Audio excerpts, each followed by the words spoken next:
السلام عليكم ورحمة الله وبركاته. الحمد لله حمد الشاكرين والصلاة والسلام على سيد المرسلين سيدنا ونبينا محمد عليه أفضل الصلاة وأتم التسليم. It's a great honor and a privilege, alhamdulillah, to join with you, my dear brothers and sisters in South Africa. And subhanallah, we ask Allah subhanahu wa ta'ala to join our hearts, to allow us the opportunity to meet each other in this dunya in His obedience and in His worship. And if we don't get the opportunity to gather together physically in this life, that Allah joins us again with our Nabi Muhammad sallallahu alayhi wa sallam in Jannatul Firdaus. Allahumma ameen. It's an honor and a privilege, alhamdulillah, to receive this wonderful invitation from our dear Maulana. May Allah subhanahu wa ta'ala make the hearts join together in that which is pursuant to His pleasure. And may Allah subhanahu wa ta'ala make us of those who have ta'awun ala al-birri wa taqwa, assisting one another to that which leads to righteousness and an increase in piety and an output of conduct that is pleasing to Allah subhanahu wa ta'ala. So the topic that was assigned for me is an interesting topic. And, I was sitting thinking to myself, where do I begin? And, it's such, subhanAllah, such a sign of the times today that we actually have to speak about warning signs and issues that relate to complacency in our married life and things that we need to be, cognizant of and adherent to. And I thought, well, look, I have only 10 minutes and I want to make sure that it's something that can blend together with, mashallah, I'm sure the wonderful contributions of other speakers. So let me confine myself to 3 essential points, inshallah. So point number 1, you only get what you give. Subhanallah, you only get what you give. And this is natural in just about everything in life. You want to memorize the Quran, you're only going to receive as much effort as you put. You want to be financially secure, well, there's going to have to be things that you sacrifice in the short term to gain in the long term. You want, mashallah, to finish your medical school, finish your alim program, finish, something of great significance. There has to be isbiru wa sabiru, sabra musabara. There has to be patience and patience for the patience that you're developing, that sense of resiliency. So you only get what you give. And subhanallah, whenever I do marriage programs, I always talk about the issues that relate to balance. And one of the things that we ask Allah subhanahu wa ta'ala for each and every time we pray, Ihdina sirat al-mustaqim, lead us to the balanced straight path. And the word sirat al-mustaqim, the concept of istiqama, is not just straightforward, but it's a balance between the extremes of the right or the left, between extremism of going overboard and negligence and not fulfilling one's obligations. If you are falling over to the right, you have to counterbalance to the left. You have to throw your weight to the other side to remain upright. And therefore, part of imbalance in a relationship is that you're expecting to receive what you are unwilling to give. So Allah subhanahu wa ta'ala balances it for us. He says, Hunna libasun lakum. They are the garments you adorn yourself with. They're the garments that shield you from the sun. Libas al-harb, the armor that you wear in moments of terror and fear and battle. They are the beautification that you cloak yourself in. My dear sister, your husband, mashallah, he's your, Sheikh Gucci, mashallah, Gucci all over. He's, better than your Prada. So he's got you covered, right? MashaAllah, tabarak ar-Rahman.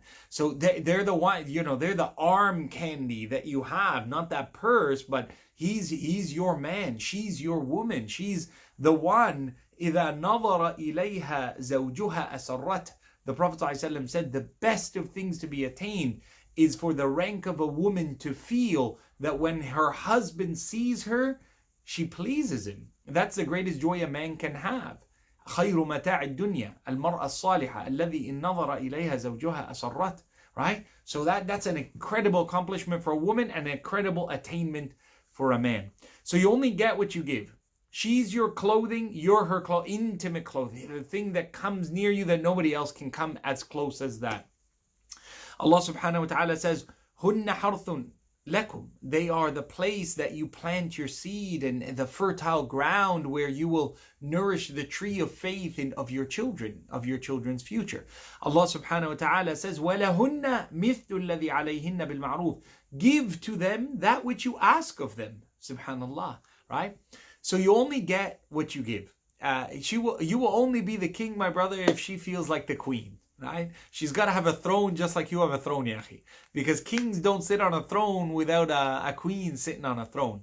So the women of the Sahaba and the Tabi'iyat, they used to say to the girl as she's getting married, a young woman, she's about to get married, they would say things like, Kuni lahu ama, yakun laki abd. Something a lot of our daughters need to hear. Be his maid servant. Treat him like you're his slave. He will be your slave. He will be your abd. Subhanallah, abd. One who works out of obligation and devotion and love for your cause. So there's equity, and that's important. Number two, in the things that, subhanallah, I find a great deal of complacency in, is the pursuit of other people's lives in our own life. What do I mean by this? We're always looking over, trying to keep up with the Patels, not the Joneses, right? We're always trying to look over what's over there on the other side of that fence. They got a new car, well, where's mine? A new TV, I want a smarter TV. Children go to this school, why are, keeping up appearances, keeping up with other people. And subhanallah, for many of us, we buy things we don't like to wear and to impress people we don't really, know much about, that in the end cost us money that we didn't expect we were going to pay, that could have been used for something that would be more fulfilling. So we're looking towards other people, but not getting the fulfillment that we're seeking in our life. And one of the things that undermines a solid, happy home, that cracks and fractures the foundation, is this وَلْتَنْظُرْ. Look, what's over there, right? Nadhar, why does the Prophet ﷺ say envy? It burns the good deeds and the good things you have in life the way fire consumes wood. Why does it erode the things that you crave in life, the things that you have in life? Why is it taken away from you? Because the good you have, you've set it alight. You've undermined it. You haven't appreciated it.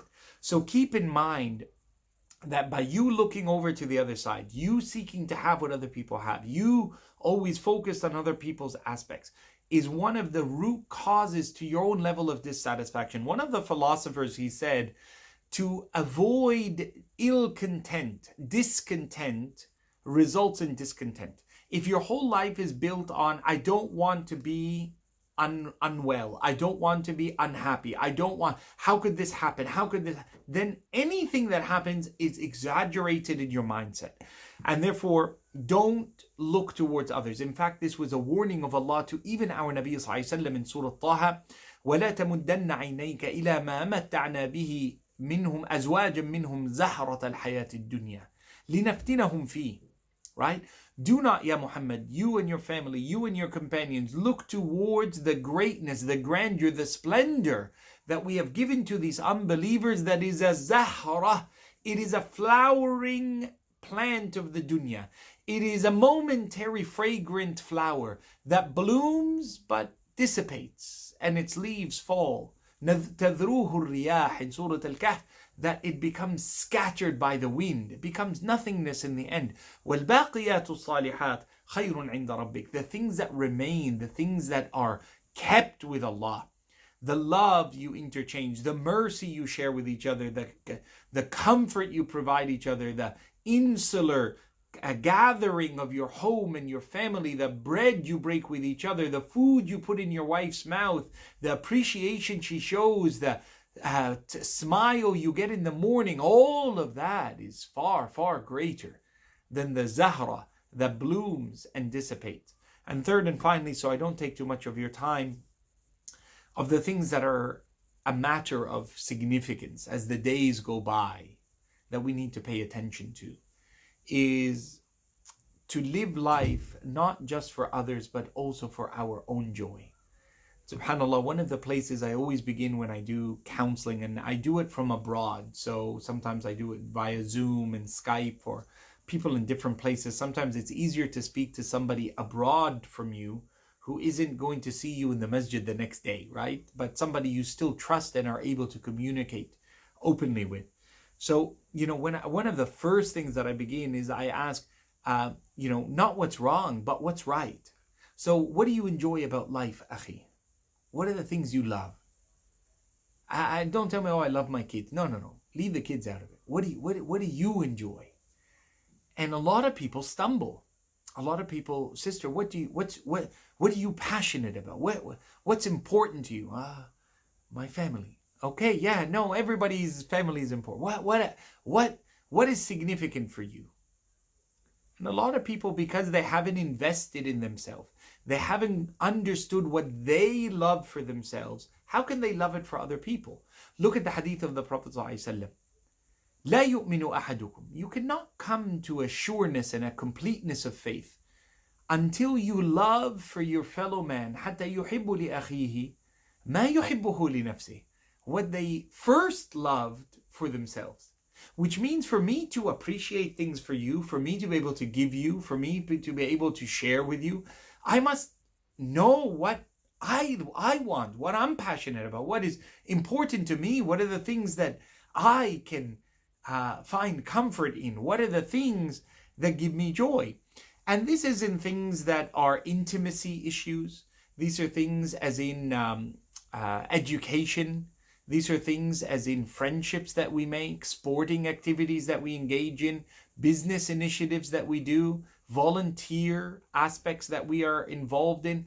There's so many different things that can give us joy if we actually focus our attention, because you are able to bring happiness to others when you're happy.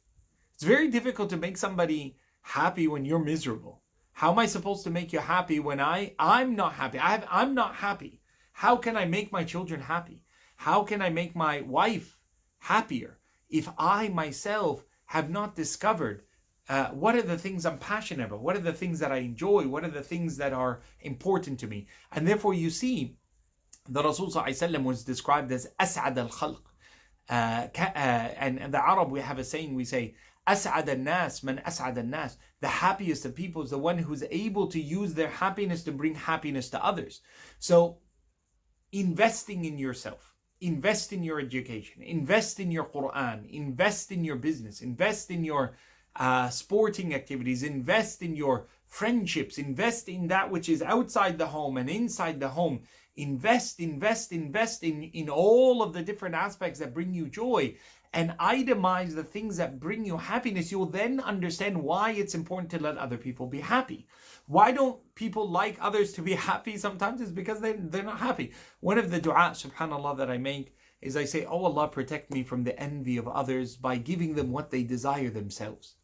Oh Allah, enrich other people with the khair they seek of you, so that they don't focus on the khair that we have been blessed with, Ya Allah. May Allah subhanahu wa ta'ala heal our hearts, heal our homes, protect our chastity, honor our children, make us constant and consistent in our ibadah and worship of Him, and gather us all in Jannatul Firdaus in celebration with our Nabi Muhammad sallallahu alayhi wa sallam. Wa akhiru da'wana an alhamdulillahi rabbil alameen. وصل اللهم وسلم وزد وبارك على حبيبنا وسيدنا ونبينا محمد النبي الأمي وعلى آله وصحبه وسلم تسليما كثيرا. سبحانك اللهم بحمدك أشهد أن لا إله إلا أنت استغفرك وأتوب إليك. السلام عليكم ورحمة الله وبركاته. It's your brother Yahya Ibrahim, all the way from Perth, Western Australia. I hope to see you soon, inshallah. Wassalamu alaikum.